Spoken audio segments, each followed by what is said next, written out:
Hello everyone, আসসালামু আলাইকুম। শীতের দিনে গরম গরম ভাতের সাথে ভর্তা কিন্তু অনেক বেশি মজা লাগে, আর শীত আসলেই ভর্তাটা একটু বেশি খাওয়া হয়। আজকে বানাবো চান্দা মাছের ভর্তা। শীতের দিনে কিন্তু চান্দা মাছটাও একটু বেশি পাওয়া যায়, আর মাছগুলো একটু তেলতেলে থাকে, মানে পেটের মধ্যে একটু অয়েলি অয়েলি ভাব থাকে, খেতে স্বাদ হয়। পাঁচমিশালি মাছের মধ্যে চান্দা মাছগুলো ছিল, তা ভাবলাম আলাদা করে ভর্তা করে নিই। একটু সামান্য হলুদ লবণ মেখে মচমচে করে ভেজে নিতে হবে। মচমচে করে ভাজার কারণ হলো পাটায় যেহেতু পিষবো, কাঁটাগুলো যেন পিষে যায়, আর চান্দা মাছে তো কাঁটা থাকে সবসময়, আমরা জানি। ভাজা হয়ে গেছে বেশ মচমচে। এভাবে কিন্তু পেঁয়াজ কাঁচামরিচ দিয়ে খেয়েও নেওয়া যায়।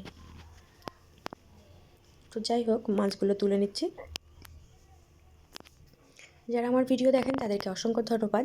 যারা আমার ভিডিওতে এখন আমার চ্যানেলে সাবস্ক্রাইব করেননি, তারা সাবস্ক্রাইব করে দিতে পারেন যদি ভালো লাগে।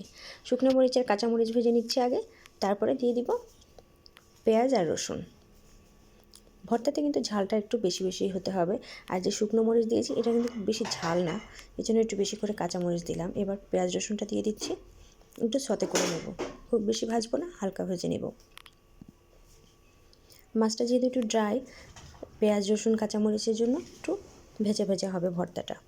ভাজা হয়ে গেছে, এবার প্রথমে পাটায় মাছ বেটে নেব, তারপরে মশলা সব কিছু একসাথে বাটা হয়ে গেলে একটু টেস্ট করে দেখতে হবে যে লবণটা হয়েছে কিনা।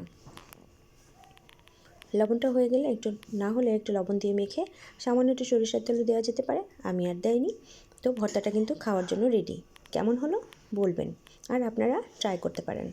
বাই বাই, আল্লাহ হাফেজ।